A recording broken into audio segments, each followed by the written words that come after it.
وباعدنی فیہ من السفاہۃ والتنبیہ واجعل لی نصیبا من کل خیر تنزل فیہ بجودک یا اجود الاجودین. یعنی بارگاہ آج کے دن ہمیں ذہن اور بیداری عطا فرما، مجھ کو اس دن بے وقوفی اور جہالت سے محفوظ فرما. میرے لیے اس روز جتنی نیکیاں نازل فرما رہا ہے ان نیکیوں میں ہمارا حصہ قرار فرما. مجھے تیری بخشش کا واسطہ ہے سب سے زیادہ بخشنے والے. 3 اہم دعائیں ہیں. ذہانت اور بیداری طلب کی گئی ہے. ذہانت یعنی کہ کسی کا وائز ہونا، صحیح ہے، تیز دماغ کا ہونا، تو یہ طلب کیا گیا ہے. دوسرا بے وقوفی اور جہالت سے دوری، اور تیسری آج کے دن جتنی نیکیاں نازل ہو رہی ہیں ان نیکیوں میں اپنا حصہ. جو دعا کی شروعات ہو رہی ہے وہ شروعات ہو رہی ہے اللہم ارزقنی، اے اللہ ہمیں رزق دے. ہم جو سمجھتے ہیں رزق کتنے طرح کا ہوتا ہے، کھانے پینے کو ہی ہم رزق سمجھتے ہیں، اور اردو میں یہی رزق یعنی ہمیں اللہ رزق دے دے. جب ہم کہتے ہیں تو اس کا مطلب کیا ہوتا ہے، یعنی ہماری روزی روٹی میں جو آسانیاں جو برکتیں ممکن ہیں وہ ہمیں مل جائیں. لیکن عربی میں رزق اس سے بڑا مفہوم رکھتا ہے. عربی میں جیسے ہم لوگ دعائے امام زمانہ پڑھتے ہیں، کہتے ہیں اللہم ارزقنا توفیق الطاعۃ، بولنے والے ہمیں رزق دے کس کے، اطاعت کا، کہ ہمیں اطاعت کی توفیق میں وہ بعد المعصیہ، یہ سب رزق ہے. تو رزق پتہ چلا صرف کھانا پینا عربی میں نہیں ہے بلکہ دوسری چیزیں بھی رزق ہیں. یہاں جو طلب کیا گیا اللہم ارزقنی، ہمیں رزق دے کس چیز کا، ذہن کا، والتنبیہ اور بیداری کا. بیداری کہتے ہیں غفلت سے، غفلت جانتے ہیں کس کو کہتے ہیں، غفلت آپ جاگ رہے ہیں سوئے نہیں ہیں، آپ کے بغل سے کوئی گزر جائے آپ اس کی طرف متوجہ نہ ہو، اس کا مطلب یہ ہے کہ آپ غافل ہیں، آپ اس کی طرف متوجہ نہیں ہیں. تنبیہ اس کو کہیں گے جو اس کے الٹا ہو، کہ آپ کے ارد گرد کیا ہو رہا ہے اس کو آپ پہچانیں، اللہ کی نعمتیں آپ کو کتنی مل رہی ہیں اس کو پہچانیں. صبح سے شام تک آپ زندگی گزار رہے ہیں، جو نعمتیں آپ کو مل رہی ہیں آپ کو احساس بھی نہیں ہے کہ آپ کو کہاں سے مل رہی ہیں، کیسے مل رہی ہیں، کون دے رہا ہے، یہ آسانیاں کون پیدا کر رہا ہے. آپ کے بسا اوقات اکثر ایسا ہوتا ہوگا، کچھ باتیں ایسی ہوتی ہوں گی آپ کی زندگی میں، کچھ رقم آپ کو ایسی ملتی ہوگی کہ جس کا آپ کو تصور بھی نہیں ہوتا ہے، جہاں آپ نے سوچا بھی نہیں ہوتا ہے. تو آپ یہ سوچئے کہ ذرا یہ کون ہے کہ جو اس فلاں انسان کے دل میں ڈالنے والا ہے. تو کوئی تو ایسی ذات ہے کہ جو ہمیں ہماری خبرگیری کر رہا ہے.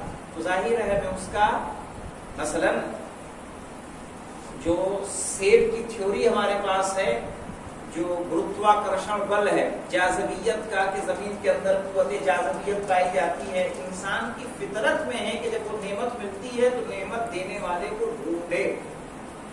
سیب نیچے گرا تو وہ تلاش رہا ہے یہ نیچے ہی کیوں گرا. ہمیں رزق مل رہا ہے، اگر ہم یہ سوچتے ہیں کہ یہ ہماری محنت ہے، ہماری قوت ہے، ہماری ذہانت کی بنا پہ مل رہا ہے، تو یہ ذہانت دینے والا کون ہے، یہ قوت دینے والا کون ہے. اللہ چاہے تو ہمیں ایک دن بیمار کر دے، پھر ہم کسی کام کے نہیں رہ جائیں گے. صحیح ہے، پیٹ میں درد ہو جائے، اچھا خاصا تندرست جم کرنے والا انسان تڑپنے لگ جاتا ہے، اس کے ہاتھ و پیر جس پر وہ فخر کرتا ہے وہ سب کیا ہو جاتے ہیں، بیکار ہو جاتے ہیں. تو جب تک ہمیں یہ احساس پیدا نہیں ہوگا کہ یہ چیزیں ہمیں کہاں سے ملی ہیں، تب تک ہماری عبادتوں میں لطف پیدا ہونے والا نہیں ہے.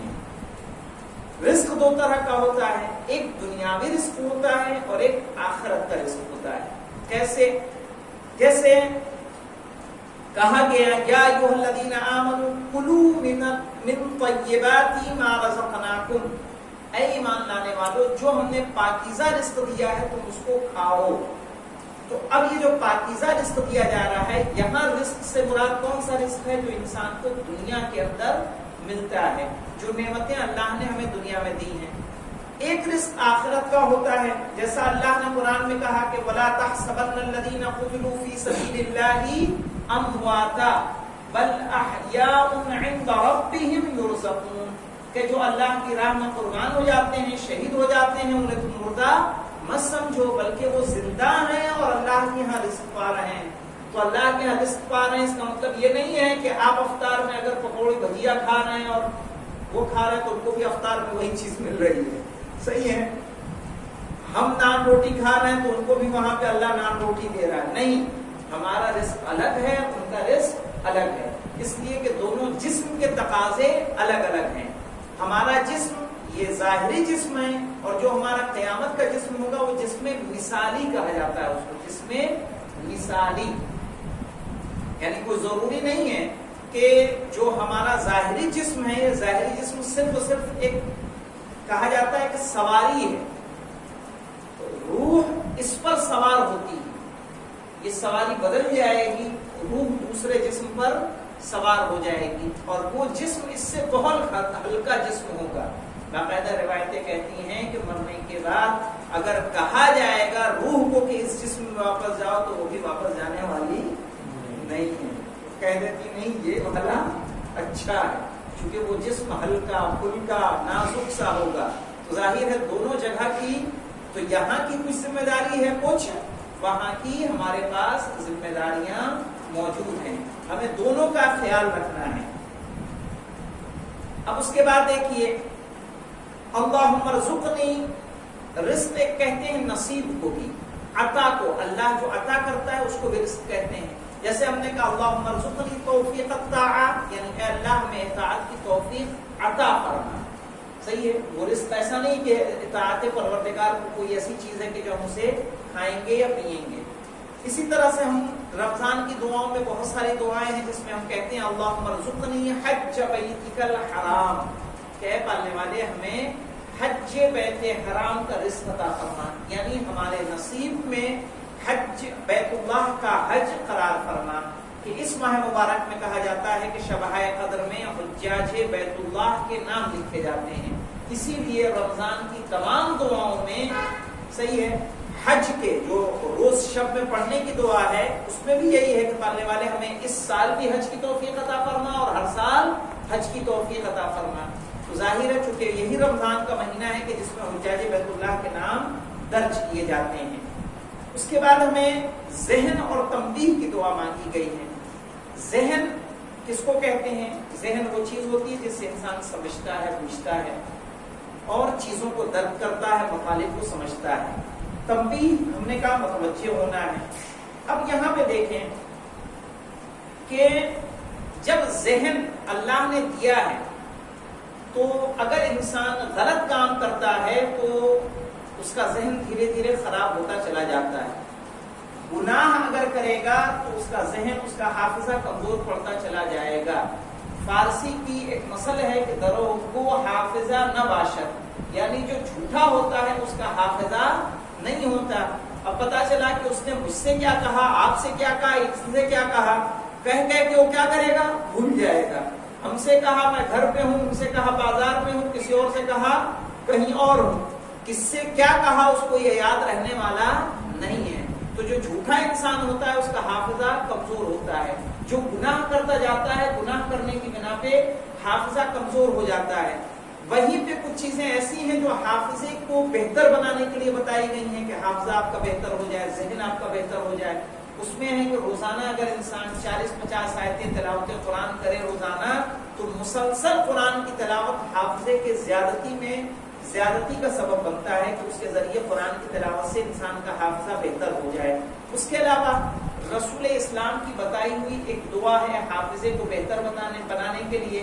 اگر کسی کا حافظہ کمزور ہو، کوئی حافظہ یعنی جو بچے کو یاد نہ ہوتا ہو، کسی کو یاد کوئی بات نہ رہتی ہو، تو ہر نماز کے بعد رسول کی بتائی ہوئی دعا ہے، یہ دعا اس میں بھی ہے، یہ تو غلامان علی میں حافظے کی دعا کیا ہے؟ سبحان من لا یعتدی علی اہل مملکتہ، یعنی پاک ہے وہ ذات جو اپنے ملک میں رہنے والوں پر کوئی ظلم و زیادتی نہیں کرتا. صحیح ہے. اور پاک ہے وہ جو اہل زمین کو طرح طرح کے عذاب کی گرفت میں نہیں لیتا. ظاہر ہے اللہ چاہے تو ہمیں عذاب میں مبتلا کر سکتا ہے. کتنے سارے گناہ ایسے ہوتے ہیں جو سابقہ امتوں نے انجام دیے، خالی نام و تول میں انجام دینے کی بنا پر ان پر عذاب نازل ہو گیا ہے.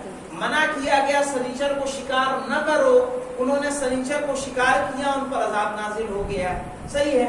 آج ہمارے سماج میں نہ جانے کتنے بے گناہ قتل ہوتے ہیں، نہ کتنے ناجائز کام ہوتے ہیں، نہ جانے کتنے ایسے کام ہیں کہ جو شریعت میں جائز نہیں ہے، پھر بھی انسان اسے بجا لاتا ہے، لیکن اس کے باوجود اللہ ہم پر عذاب نازل نہیں کر رہا ہے. لیکن اب اس کا مطلب یہ نہیں ہے کہ ہم جو ہے مطمئن ہو کر بیٹھ جائیں. اس کے بعد کہتے ہیں سبحان الرؤوف الرحیم، پاک ہے وہ ذات کے جو اپنے بندوں کے لیے رؤوف ہے، مہربان ہے. اللہم اجعل لی فی قلبی نورا و بصرا، پالنے والے میرے دل میں نورانیت عطا کر، میرے دل کو بصیرت عطا کر، وفہما و علما، مجھے فہم یعنی سمجھنے کی قوت عطا فرما اور علم عطا فرما. انک علی کل شیء قدیر، بے شک تو ہر چیز پر قدرت رکھنے والا ہے. کہا اگر کوئی اس دعا کو ہر نماز کے بعد پڑھے گا تو اس کا حافظہ بہتر ہو جائے گا. اب دیکھیں مولائے کائنات فرماتے ہیں کہ آخر میں صحیح معنوں میں ہوشیار ہے کون؟ ویسے تو سب اپنے کو ہوشیار سمجھتے ہیں، کوئی اپنے آپ کو بیوقوف منوانے کو تیار نہیں ہے. صحیح ہے، ہر انسان ہوشیار ہے. لیکن امام فرماتے ہیں الکیس، کیس کہتے ہیں چالاک، وائز مین کو عربی میں کیس بھی کہا جاتا ہے، جس کو ذہین ہم لوگ اردو میں کہتے ہیں، تو اور ذکی بھی کہتے ہیں. تو کیس کہا الکیس من احیا فضائلہ وامات رذائلہ، کہا ہوشیار اور چالاک وہ ہے کہ جو اپنی اچھائیوں کو باقی رکھے. آپ کے اندر کوئی خوبی پائی جاتی ہے، کوئی اچھی بات پائی جاتی ہے، آپ اس کو قرآن کی تلاوت کرتے ہیں، روز نماز جماعت میں شرکت کرتے ہیں، بڑوں کا احترام کرتے ہیں، بزرگوں کا احترام کرتے ہیں، سماج میں میل و محبت سے رہتے ہیں، تو ظاہر ہے جو اچھائیاں آپ کے اندر پائی جا رہی ہیں ان اچھائیوں کو آپ باقی رکھیں. وَأَمَاتَ رَذَائِلَهُ، اور جو اگر کوئی بری باتیں آپ کے اندر پائی جا رہی ہیں تو اس برائی کو آپ ختم کرتے رہیں. آج ایک ختم کی، ایک غلط عادت چھوڑی، کل وہ دوسری عادت چھوڑی. رمضان المبارک اس کے لیے تربیت نفس کے لیے بہترین مہینہ ہے کہ اپنے نفس کی انسان تربیت کرے. تو اگر غلط عادتیں ہم سے چھوٹتی جا رہی ہیں تو کہا وہ ہوشیار ہے. بِقَمْعِهِ شَهْوَتَهُ وَهَوَاؤُهُ، اس طریقے سے کہ اپنی مرضی، اپنی شہوت اور اپنے ارادے جو اس کا دل چاہتا ہے اس کو وہ قلعہ کما کر دے، یعنی اپنے دل کی نہ مانے بلکہ شریعت کی وہ باتوں کو تسلیم کرے. مجھے یہ بتائیے کہ آج بہت سارے دنیا میں ایسے لوگ موجود ہیں کہ جو دین کو فالو کرنے کے بجائے اپنی باتوں کو دین بنانے کی کوشش کرتے ہیں. تو ظاہر ہے وہ ہوشیاری نہیں ہے.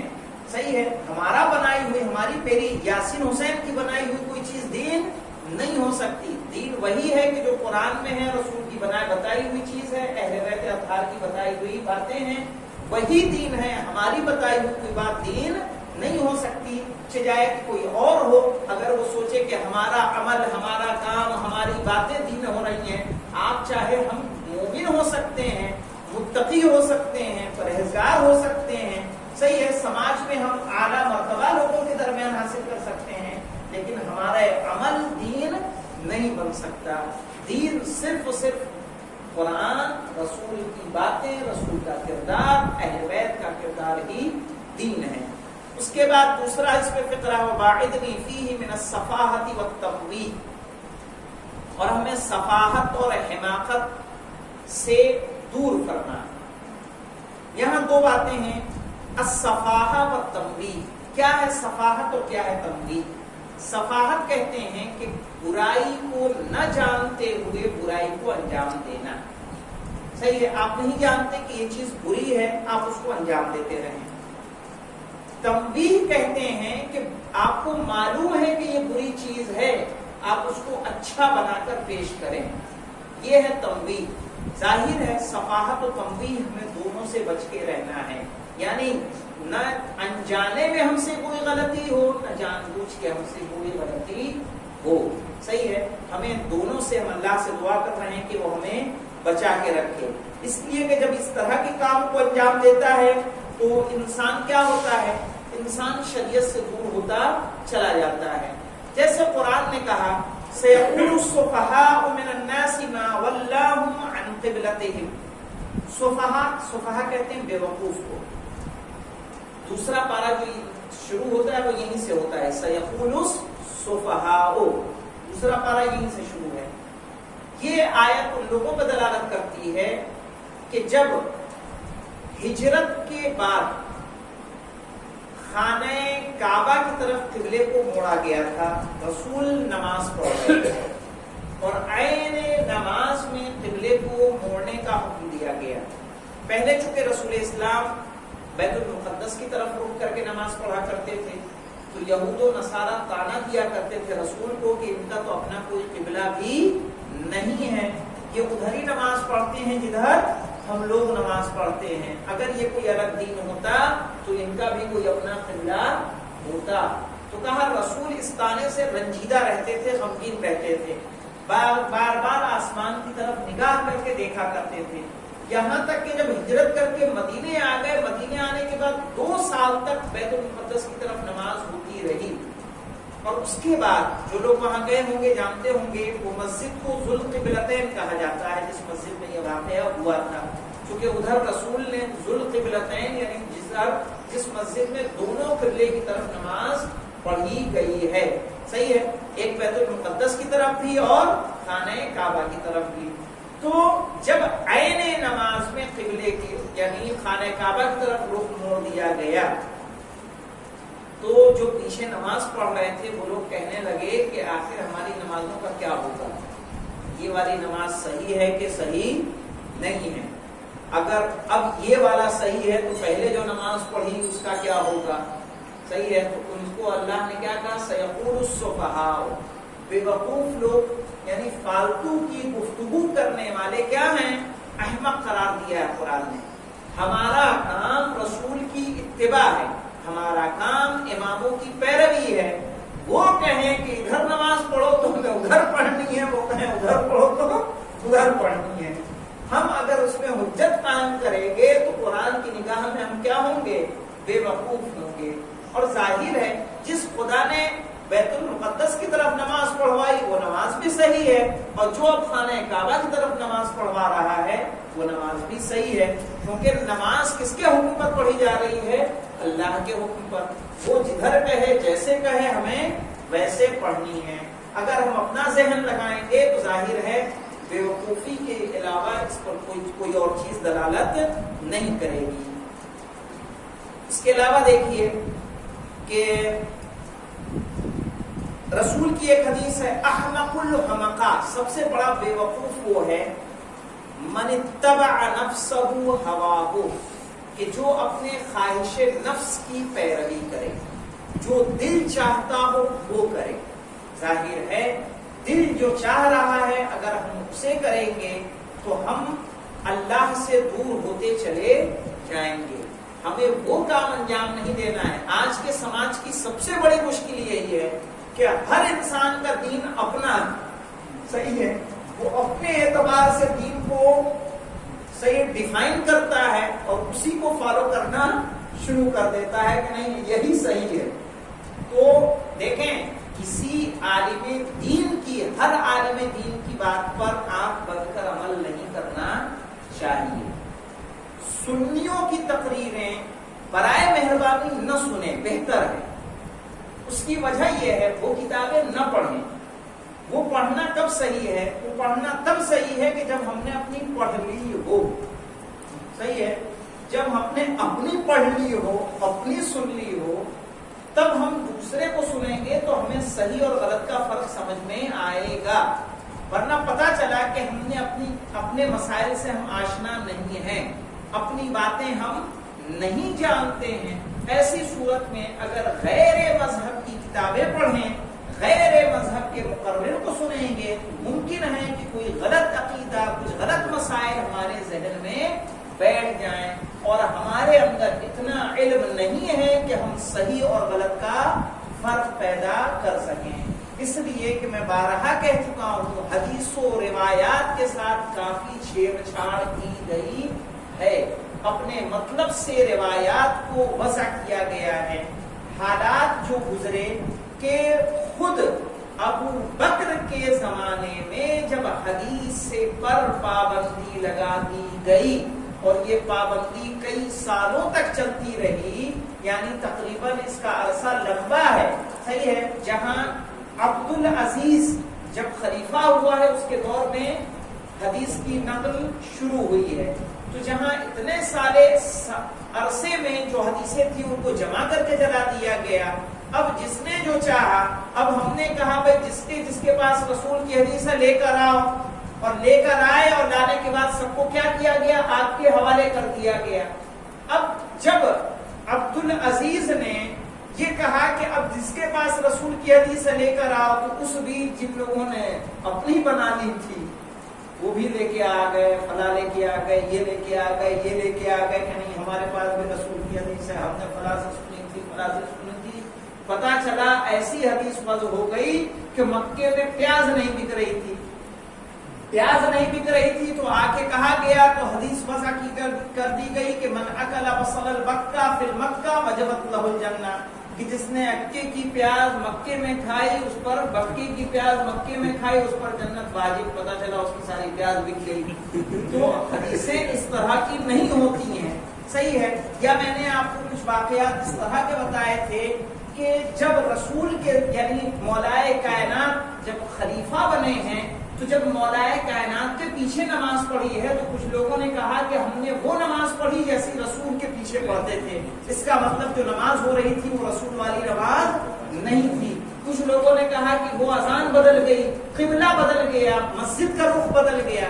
تو ظاہر ہے جب 20-25 سال کے عرصے میں مولائے کائنات کتنے سال کے بعد خلیفہ بنے ہیں؟ 25 سال کے بعد، صحیح ہے. 25 سال کے اندر نماز بدل جا رہی ہے، 25 سال کے اندر جب قبلہ بدل جا رہا ہے، اذان بدل جا رہی ہے، تو ظاہر ہے 1400 سال کا عرصہ گزر چکا ہے. روایات کے ساتھ کتنا کھلواڑ ہوا ہے، صحیح ہے. وہ آسان کام نہیں ہے. اس کے لیے اسی لیے علماء کا درجہ بلند کیا گیا ہے، کیونکہ روایات کی چھان بین ایک مشکل امر ہے، بہت مشکل امر ہے کہ تاریخ میں جانے کے بعد جائیں دیکھیں کہ اس حدیث کو کس نے بیان کیا ہے، کون جھوٹا تھا، کون سچا تھا، کون غالی تھا.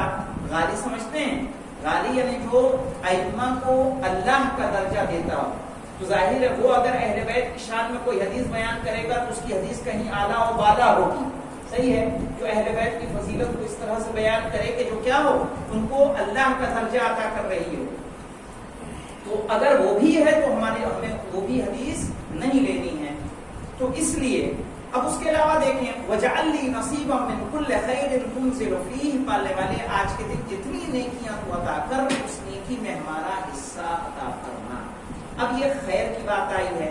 خیر میں دیکھ لیں خیر کیا چیز ہوتی ہے. خیر کہتے ہیں ہر اس چیز کو جسے انسان پسند کرے. ہر انسان چاہے اچھا ہو برا، اگر اسے پسند کر رہا ہے تو اس کو کہا جائے گا خیر، اور جس چیز کو ناپسند کر رہا ہے اس کو کہا جائے گا شر. یہ بہت بڑی بحث ہے، خیر اور شر. اللہ خیر کا خالق ہے، شر کا خالق نہیں ہے. اللہ نے خیر پیدا کیا ہے، شر پیدا نہیں کیا ہے. کوئی چیز مطلق خیر نہیں ہے، کوئی چیز مطلق شر نہیں ہے. ممکن ہے ایک چیز ایک انسان کے لیے خیر ہو، دوسری چیز دوسرے انسان کے لیے شر ہو. یہ بارش آ رہی ہے، یہ بارش کسی کے لیے خیر ہو سکتی ہے، کسی کسان کے لیے ہو سکتا ہے کیا ہو جائے، شر ہو جائے. تو کہتے ہیں نا، ایک پورا واقعہ ہے کہ ایک شخص تھا کہ جو ایک کی بیٹی شاید میرے خیال سے کمہار کے یہاں بیاہی تھی، ایک بیٹی کسان کے یہاں بیاہی تھی، صحیح ہے. کمہار والے کے یہاں گیا تو کمہار والے نے کہا کہ دعا کرنا کہ بارش نہ ہو. کسان والی بیٹی کے یہاں گیا، کسان والی بیٹی نے باپ سے کہا کہ دعا کرنا اللہ سے کیا ہو، بارش ہو.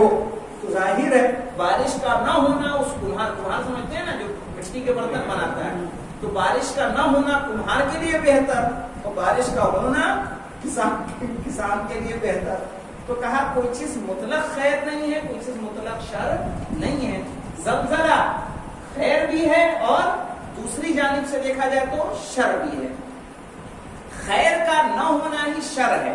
مثلا اللہ نے خیر پیدا کیا ہے، شر پیدا نہیں کیا ہے. میں نے کہا خیر وہ چیز جس کو ہر انسان کیا سمجھے، ہر انسان چاہے طلب کرے. مثلا علم کے متعلق ایک حدیث ہے، کفا بالعلم شرفا، مولا کائنات کی حدیث ہے، کفا بالعلم شرفا ان یدعیہ من لا یحسنہ، کہ علم کی فضیلت کے لیے یہی کافی ہے کہ اس کا دعویٰ وہ بھی کرتا ہے کہ جس کے پاس وہ نہیں ہوتا. یعنی کوئی اپنے آپ کو جاہل کہلوانے کو گوارا نہیں کرتا ہے. صحیح ہے. تو علم کی فضیلت اس سے بڑی کیا ہو سکتی ہے کہ جس کے پاس نہیں ہوتا ہے علم، وہ بھی کیا چاہتا ہے کہ اس کو کیا کہا جائے، عالم کہا جائے. کوئی ڈاکٹر کہلائے، کوئی وکیل کہلائے، کوئی مولانا کہلائے، اسے کیا لگے گا، اچھا لگے گا. آپ سماج میں دیکھیں گے کہ انسان کی فراست و ذہانت کی بنا پہ گاؤں کے اندر وکیل صاحب بھی ہوتے ہیں، ڈاکٹر بھی ہوتے ہیں، اور الگ الگ خطاب سے لوگوں کو نواز دیا جاتا ہے. صحیح. تو اس کو کیا ہے، وہ اچھا لگتا ہے. کیوں اچھا لگ رہا ہے؟ کیونکہ اس میں ایک فضیلت ہے، اس میں ایک بڑائی ہے، اس میں ایک علم ہے. تو علم کی فضیلت یہی ہے کہ اسے ہر کوئی چاہتا ہے. اس کے علاوہ دیکھیں، ہاں ایک اور علامہ طبائی نے کہا ہے، لیس الشر الا عدم الخیر، برائی کیا ہے کہ اچھائی کا نہ ہونا. اگر آپ کے پاس عزت نہیں ہے تو اس کا مطلب آپ کے پاس کیا ہے، ذلت ہے. عزت نہیں ہے تو عزت کے مقابلے میں کیا آ جائے گی، ذلت. تو ظاہر ہے ایک چیز جب نہیں ہوگی تبھی دوسری چیز ہوگی. اور تعرف الاشیاء باضدادها، چیزیں اپنے ضد سے پہچانی جاتی ہیں. مثلا دن نہیں سمجھ میں آئے گا جب تک کہ رات نہ ہو. اگر یہ 24 گھنٹہ دن ہی دن ہوتا، سورج نکلا ہوتا، تو رات کیا ہوتا ہے، دن کیا ہوتا ہے، ہمیں سمجھ میں نہیں آتا.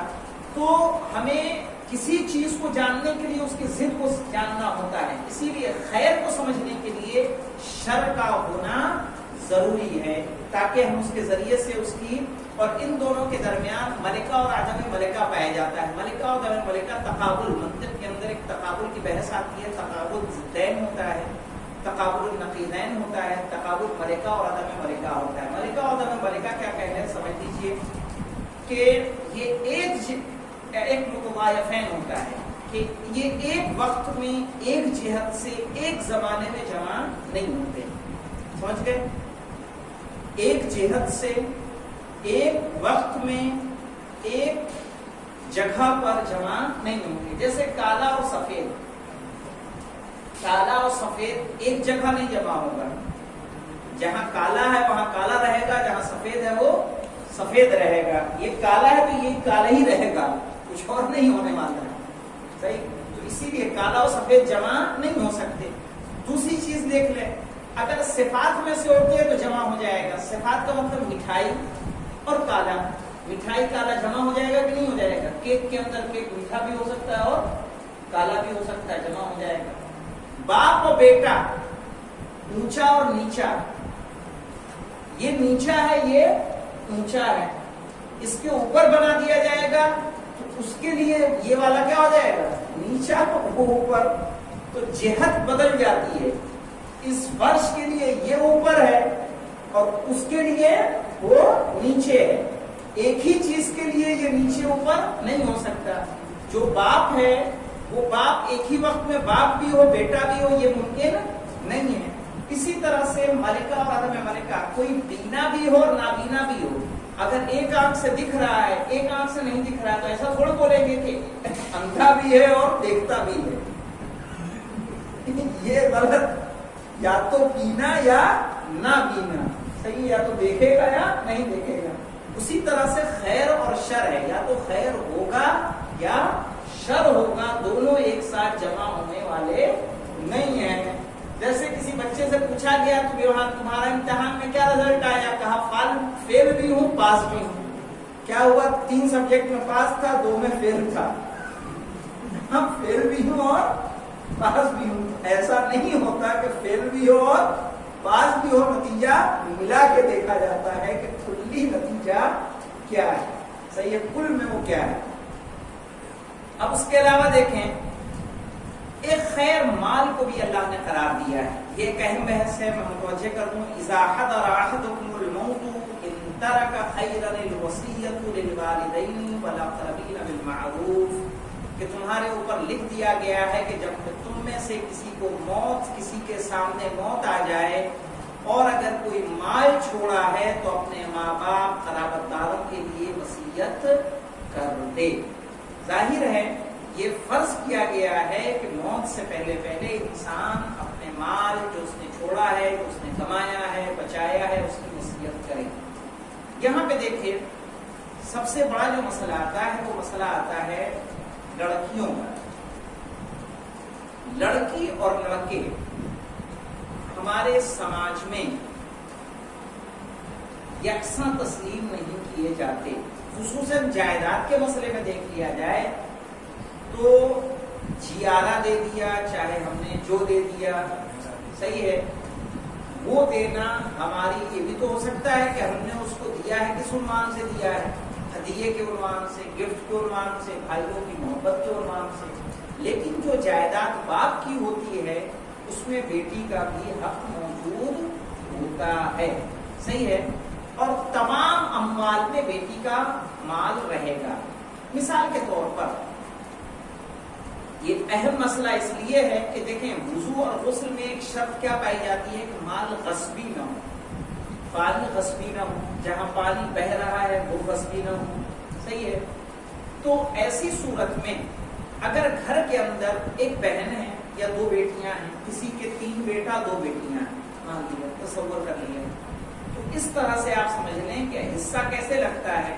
3 بیٹیاں ہیں, 3 بیٹے ہیں, تو 3 کا آپ کریں ڈبل ڈبل, کتنا ہوا 6, اور بیٹیوں کا کریں 1 کتنا ہوا 8. کتنے حصے بنیں گے 8 حصے. تو جو ٹوٹل مال ہے ہمارا, اس ٹوٹل مال کیا ہمیں 8 حصہ کرنا ہے. صحیح ہے, 2 حصہ 3 بیٹوں, تینوں بیٹوں کو 1 حصہ 2 اور بیٹیوں کو 1 حصہ. قرآن کا حکم ہے الذکر مثل حظ الانثیین, بیٹے کو 2 بیٹیوں کے برابر دیا جائے گا. اب کسی کے مثلا 4 بیٹیاں 1 بیٹا ہے, تو اب ایسی صورت میں 1 بیٹے کا 2 حصہ ہوگا, 4 بیٹیوں 4 حصہ, کتنے حصے بنیں گے 6 حصے. ماں اگر موجود ہے تو ماں کا حصہ یہاں پر 1/6 ہے. ماں کا 1/8 آئے گا, 1/8. یعنی سب سے پہلے ہمیں یہ کرنا ہوگا کل میں سے, یعنی ماں بھی موجود ہے, یعنی مرنے والے کی بیوی, بچوں کی ماں, تو اگر وہ بھی موجود ہے تو اس کو 1/8 دیا جائے گا. کیسے دیں گے, کل مال لے لیں گے, 50 لاکھ کی ویلیو ہے, 50 لاکھ کو لے لیں گے, 50 کا 1/8 نکالیں گے, 1/8 نکال کے ماں کو دیں گے. پھر جو بچے گا پھر اس کا 2 اور اس کا 1 کریں گے. اس طرح سے مال اگر ہم نے نہیں دیا ہے, صحیح ہے, بہن ہماری راضی نہیں ہے, ناراض ہے, پھوپھی ہماری راضی نہیں ہے, ناراض ہے, تو مجھے یہ بتائیے کہ اس پانی سے جو اس گھر میں موجود ہے اس سے اگر ہم غسل کر رہے ہیں تو ہمارا غسل کہاں صحیح ہوگا, وہ غصبی جگہ پر ہوگا یا نہیں ہوگا. صحیح ہے, ہر انسان فضیلت سمجھتا ہے کہ تھوڑا سا روڈ پہ آ جائے, اپنی جگہ سے چھوڑ کے تھوڑا باہر بنائے, اپنا بچانے کی کوشش کرتا ہے, جو کہ روایتیں بتاتی ہیں کہ بروز قیامت جتنا حصہ آپ نے قبضایا ہے وہ آپ کی پیٹھ پر لاد دیا جائے گا. اب یہ سوچئے زمین اگر لاد دی جائے, 5 کلو لے کے آپ کو 5 کلو کا بیگ لے کے کہوں یہاں سے حسین ٹیکری جائیں تو 5 کلو کے بیگ میں آپ کندھا کبھی ادھر کریں گے, کندھا ادھر کریں گے. لیکن یہ ایک اہم مسئلہ ہے کہ زمین اگر پوری لاد دی جائے تو بتائیے ہمارا کیا حال ہوگا. اگر کسی کا کوئی حق ہے تو کوشش کرے کہ انسان دل پر واجب سمجھتے ہوئے کہ یہ شریعت میں واجب ہے. اچھا لڑکی کا دیکھیے, سسرال میں کم ہے, میکے میں زیادہ ہے، صحیح ہے نا، میکے میں برابر کا حصہ ہے، سسرال میں کیا ہوتا ہے چل اور اچل میں آ جاتا ہے، یعنی اچل میں ملے گا، اچل میں نہیں ملے گا، اچل یعنی سسرال کا ہی ہے، سسرال میں جو ایسی اموال ہیں کہ جو مثلا کھیت ہے، باغات ہیں، گھر ہے، اس میں نہیں ملنا ہے سسرال میں لڑکی کو، لیکن جو پیسہ ہے، جو بینک بیلنس ہے، اس میں اس کا حصہ موجود رہے گا۔ میکے میں اس کا حصہ جیسے بھائیوں کا حصہ ہے، سب میں، مکان میں بھی، کارخانے میں بھی، دکان میں بھی، باغ میں بھی، کھیت میں بھی، اور روپے اور پیسے میں بھی، سب میں وہ حقدار ہے، صحیح ہے۔ تو کوشش کرے کہ انسان دے، چونکہ ایک اہم مسئلہ ہے، اگر ہم نے نہیں دیا ہے اور ہم حج کرنے جا رہے ہیں، بتائیے ہمارا حج کہاں صحیح ہوگا، ہم زیارت کرنے جا رہے ہیں، زیارت کہاں صحیح ہو گئی، ہم بھیجنے والے ہیں غاصب زہرا کے اموال پر، باغ فتح کے غاصبوں پر لعنت بھیجتے ہیں، اور خود ہم غصب کیے بیٹھے ہیں، پھوپھی کا مال، بہنوں کا مال اگر ہم غصب کیے ہوئے ہیں، ہم نے نہیں دیا ہے، صحیح ہے۔ اگر آپ کو دینا بھی ہے، اگر آپ مکان ایسا ہے کہ مکان میں حصہ آپ نہیں لگا سکتے ہیں، تو اس کی مالیت کو معین کیجئے کہ اتنا مال ہے، صحیح ہے۔ اب اس کا اختیار کیا ہے، وہ چاہتی ہے گھر میں آ کے رہے، ایک یا پیسہ لے کے وہ کہیں اور کر سکتی ہے، تو آپ اس کو اتنا مال جو اس کا حصہ بنتا ہے اسے دینے کی انسان کوشش کرے، ورنہ یہ ہماری نمازیں، ہمارا روزہ، ہماری زیارت، ہمارا حج سب مشکوک رہے گا، صحیح ہے۔ ہم یہ سوچیں کہ ہم حاجی ہو گئے، ہم ظاہر ہو گئے، تو یہ ممکن نہیں ہے، صحیح ہے۔ وہ کر رہے ہیں لیکن وہ ہمارا کیا ہو رہا ہے، گناہ ہو رہا ہے۔ جیسے میں نے کل ہم نے کہا کہ قرآن تلاوت کرنے والوں پر کیا کرتا ہے، لعنت کرتا ہے، ربطان القرآن، صحیح ہے۔ کچھ ایسے قرآن ہیں کہ قرآن اس پر کیا کرتا ہے، لعنت کرتا ہے، تو پھر ایسے ظاہر ہو کے کیا فائدہ، ایسے حاجی ہو کے ہمارا کیا فائدہ کہ کعبہ ہم پر کیا کر رہا ہو، لعنت کر رہا ہو، امام کے دربار میں ہم جا رہے ہیں، امام کا ہم نے مال نہیں دیا ہے، تو ظاہر ہے وہاں ہم پر اگر لعنت پڑ رہی ہے تو ہمارے لیے صحیح نہیں ہے۔ صلوات پڑھیں محمد وعلی محمد۔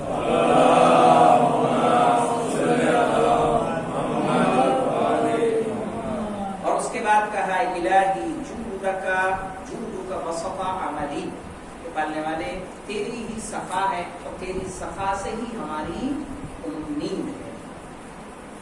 یہاں پہ اس بات کو روکتے ہیں، اور اس بات کو روکنے کے بعد تھوڑی سی گفتگو، زیادہ وقت نہیں لوں گا آپ کی، تاکہ جو ہماری اصل گفتگو ہے روز اگر ایسے ہی چلتا رہا تو پھر کسی میں ہمارا ختم ہو جائے گا اور اصل گفتگو ہماری شروع نہیں ہو پائے گی۔ تو اب ہم شیعہ شناسی، شیعہ کس کو